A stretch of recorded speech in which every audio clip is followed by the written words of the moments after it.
2003ஆம் ஆண்டு மும்பை தெருவில் ஒரு மழை இரவு. ஒரு ஸ்கூட்டரில் தந்தை, தாய், 2 குழந்தைகள் மழையில் நனைந்தனர். ரத்தன் டாடா அந்தக் காட்சியை பார்த்தார். அவர் மனதில் ஒரு கேள்வி தோன்றியது, ஏன் இந்த குடும்பத்திற்கு ஒரு கார் இல்லை? அன்றிரவு அவர் ஒரு முடிவெடுத்தார். அது உலகையே அதிர வைத்தது. ரத்தன் டாடா டாடா குழும தலைவர். அவர் இந்தியாவின் மிகப்பெரிய தொழிலதிபர். ஆனால் அவருக்கு மிகவும் பிடித்த கனவு வேறொன்று இருந்தது. 1,00,000 ரூபாயில் கார். அதாவது சாதாரண இந்திய குடும்பம் வாங்கக்கூடிய விலை. பொறியாளர்கள் சொன்னார்கள், சாத்தியமில்லை. உலக நிபுணர்கள் சொன்னார்கள், கனவு மட்டுமே. ஆனால் ரத்தன் டாடா கேட்கவில்லை. 5 ஆண்டுகள் கடந்தன. பொறியாளர்கள் போராடினார்கள்.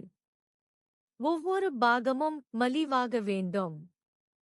எந்த தரமும் குறையக்கூடாது. இது முரண்பாடு. அதே நேரத்தில் அரசியல் போராட்டம் தொடங்கியது. மேற்கு வங்கத்தில் விவசாயிகள் நிலத்திற்காக போராடினார்கள். தொழிற்சாலை நிறுத்தப்பட்டது. ஆண்டுகள் வீணானது. 2008ஆம் ஆண்டு சிங்கூர் தொழிற்சாலை பூட்டப்பட்டது. ஆயிரக்கணக்கான தொழிலாளர்கள் வேலையிழந்தனர். முதலீடு வீணானது. தொழிற்சாலை கட்டி முடிக்கப்படவில்லை. அரசியல் கட்சிகள் கொண்டாடின. செய்தித்தாள்கள் எழுதின, நானோ கார் கனவு முடிந்தது. ரத்தன் டாடா தோற்றார் என்று உலகம் நினைத்தது. ஆனால் ரத்தன் டாடா சொன்னார், நாங்கள் நகருகிறோம். 28 நாட்களுக்குள் குஜராத் சானந்துக்கு தொழிற்சாலை மாற்றப்பட்டது.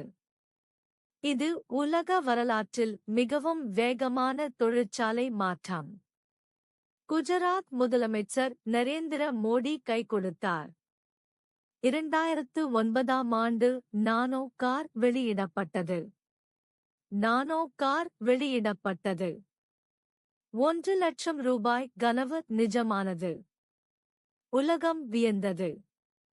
டைம் இதழ் சிறந்த கண்டுபிடிப்பு என்று பாராட்டியது. ஒரு ஸ்கூட்டர் வேலை செய்யும் குடும்பங்களுக்கு கனவு நனவானது.